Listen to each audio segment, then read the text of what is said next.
Olá, tudo bem? Thiago Menezes mais uma vez para falar sobre o resumo da semana em termos de notícias voltadas para economia, política e atualidades, que é basicamente a news da semana, né? Como todo mundo conhece, 5 grandes destaques, começando pelo primeiro, falando sobre prévia do PIB. O que é isso, Thiago? PIB é a medida de crescimento ou basicamente de decrescimento, né, da economia. E parece que a perspectiva era em torno de 0,55% de crescimento para o mês de fevereiro e veio mais que o dobro, 1,31%. Finalmente parece que o Brasil está voltando a crescer, já é o segundo mês consecutivo que a perspectiva de PIB realmente aumenta.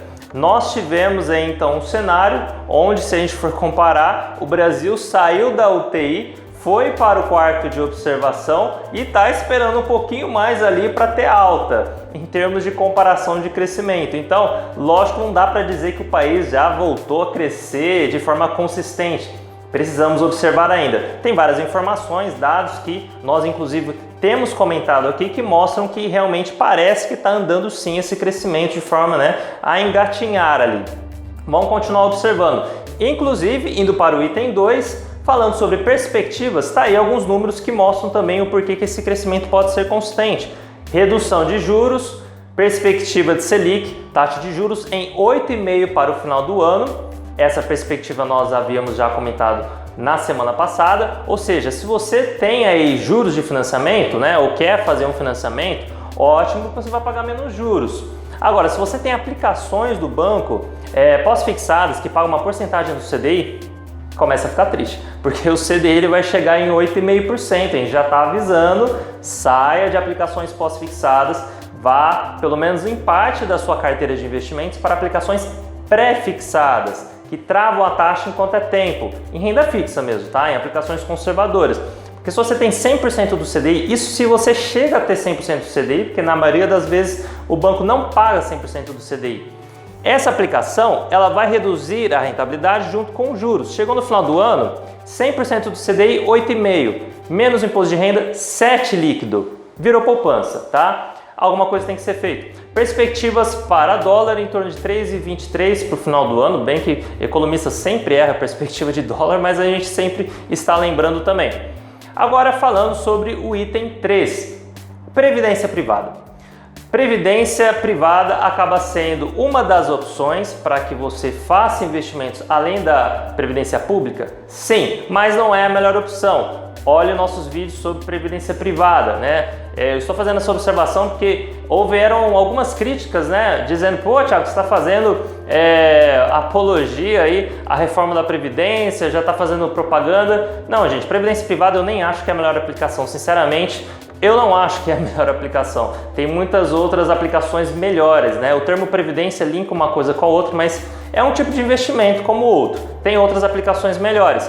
Agora, voltando para a previdência pública, a questão da reforma em si começou a tomar um cenário de importância ainda maior. Por quê? Segundo os olhos do Banco Central, no último relatório que ele emitiu essa semana, eles colocaram basicamente a questão da reforma agora num parágrafo, no mesmo parágrafo em que eles dizem, né, e relatam como que eles pretendem fazer o ajuste da questão da taxa de juros, colocando até um link ali que, dependendo de como ocorrer a reforma da Previdência, se ela ocorrer, os juros vão se comportar de uma forma diferente. Ou seja, resumindo, se reforma for aprovada, e dependendo de como ela for aprovada, se for aprovada com os itens ali necessários para a redução de gastos, taxa de juros vai continuar caindo. Agora, se não for aprovado, o que vai acontecer de forma prática?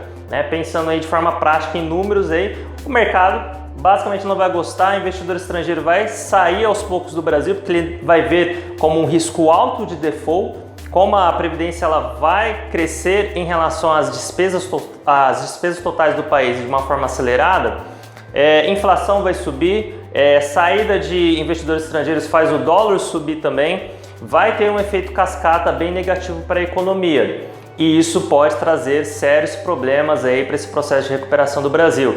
Poxa, Thiago, você está fazendo apologia à reforma da Previdência de novo. Não, estou passando dados econômicos do que o mercado acredita que vai acontecer, de fato vai acontecer se a reforma não for aprovada, tá? Isso é uma questão de números, economia é matemático, gente, não tem muito achômetro, não tem espaço para achômetro.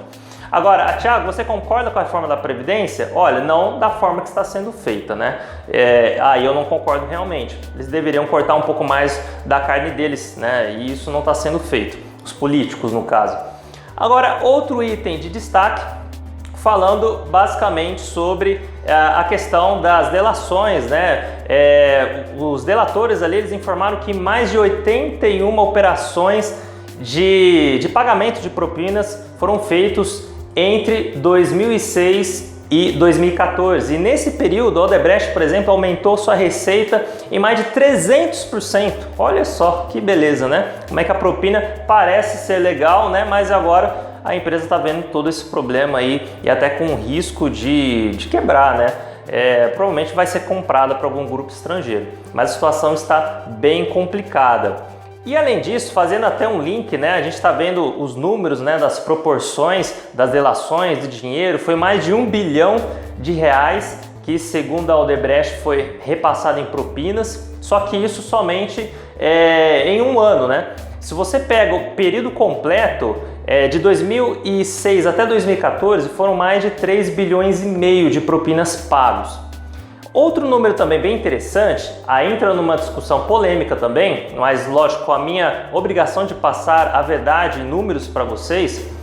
Vocês têm ali muitas vezes um amigo, ou vocês mesmos podem acreditar, na seguinte premissa: poxa, se não tivesse corrupção, Thiago, não precisaria de reforma da Previdência, porque esse dinheiro poderia ser migrado da corrupção para o pagamento dos aposentados. Não, gente. Basicamente porque o dinheiro que foi perdido nessa questão de corrupção foi em torno de 100 bilhões ao longo dos últimos 10 anos. A reforma da Previdência, ela acaba sendo necessária de alguma forma, ao menos, porque o déficit da Previdência ele é mais de 150 bilhões, ou seja, em um ano, né, não compensaria uma coisa com a outra. E tem a questão também que as pessoas estão envelhecendo mais e tem cada vez menos pessoas contribuindo para a Previdência e mais pessoas resgatando. Então isso acaba deixando o sistema inviável. Depois eu posso fazer um vídeo sobre isso também, mas por questão de informação, tá, gente? Não colocando opinião própria aí do Thiago. É isso, gente. Um grande abraço para vocês. Muito obrigado desde já pela sua participação. Dá um joinha, dá aquela curtida. Se você está no YouTube, dá o joinha e também se inscreve no canal. Conte comigo porque aqui o seu futuro tem valor. Um grande abraço.